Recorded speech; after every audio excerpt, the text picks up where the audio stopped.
Hello. Hello. Let's have a quick look then, see if we can get it cracked this afternoon.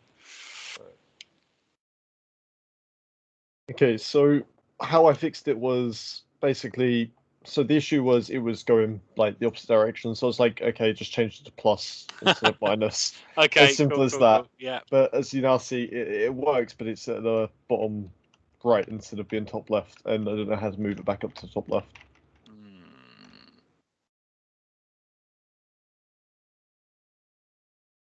Which is going to be an issue because I can't just move the player, because when I put in No. the walls and everything else, it's going to move it all down to the bottom right. So we've solved one issue and it's created another. Let's have a look at your line again.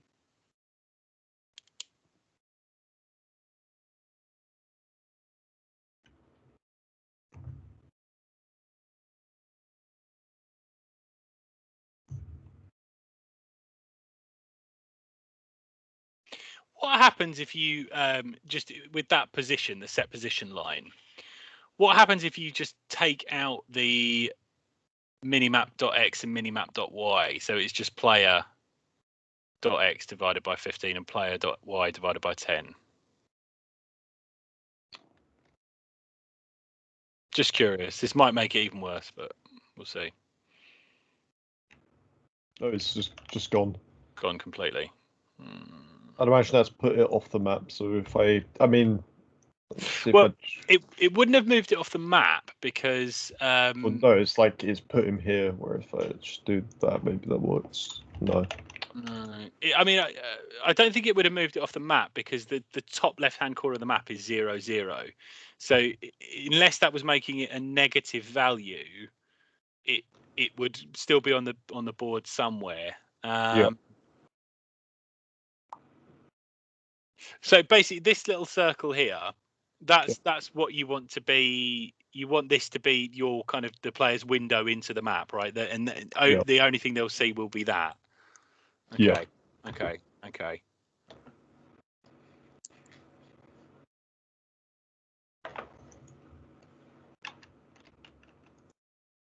Yeah, you may. I think I can understand why it's happening because click on the mini map for me. Can I have a look at if you open up the sprite editor for that mini map element? Where's its anchor point? Center. So what's happening is that's where you've got that line about minimap setting it to minimap.x plus player.x divided by 15.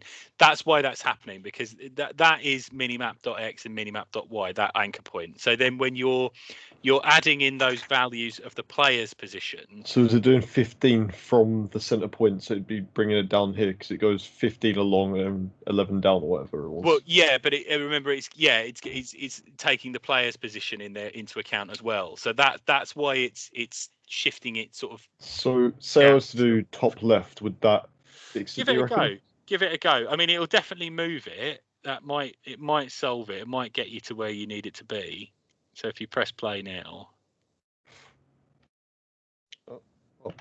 I guess that. So yeah, I mean, that's definitely at the moment it's doing what you want it to do, isn't it? I think you might run into issues later on down the line when you start putting in the wall elements or the enemy elements. Then you might. Oh, mind you, it looks like it's working fairly well with the layout, doesn't it? Yeah, it seems fine now. I mean, that was both very simple fixes. Yeah, see how you get on with that. I still think you might need to experiment with some masking stuff later on down the line, because obviously when you start, the intention is to have walls and things like that on that mini map as well, right? Yeah. So because when you start adding those in, obviously they're going to creep past the boundaries of that mini map sprite. So you may need to put in like a layer mask at that point to cut those off, but I'm sure it wouldn't take you too long. It's just kind of getting your head around the processing construct. But yeah, I mean, that looks like it's doing pretty much what you want it to be doing at the moment, right? Yeah. Other than like the AI having issues where he'll get stuck in the wall randomly trying to pathfind through a wall. Okay. Which is, I don't quite understand what's going on there, but yeah, that's about it. Is it that it gets stuck in the wall, or does it get stuck in the shadow? Sometimes if I lose him earlier, he literally got stuck in this part. Look, there you Oh, go. I see. He's Yeah, not in the yeah, shadows. yeah, He's in the yeah. actual thing. Okay. And are those walls are set up as Solids, yeah. solids, and they're set up as obstacles for the enemy Yeah. as well. I'm assuming they'd have to be, wouldn't they? Yeah. Okay. Yeah. That one probably too much work to kind of to address right now. But I think it will just be a case of sort of telling construct what you want the enemy to do when it is too close to a wall. Do you know what I mean? I think even if you close that down quickly and have a look at the enemy in the layout editor, Right. God, just click on him so we can see his properties.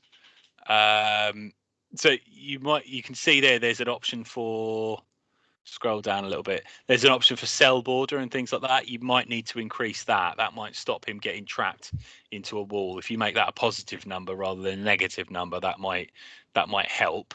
Yep. So certainly try it kind of with a higher number and see if that avoids that issue. But yeah, that might fix it, or it might need a little bit more jiggery pokery. Right. Cool. All right, then, Dylan, I'll leave it with you. It's looking good so far, though. I'm looking forward to see where you get with Yep. that next week. Thank all right. you. Brilliant. All right. Well, I'm going to call you back in a few minutes for wrapping up anyway, but I'll speak to you All soon. right. Cool. Bye. Bye.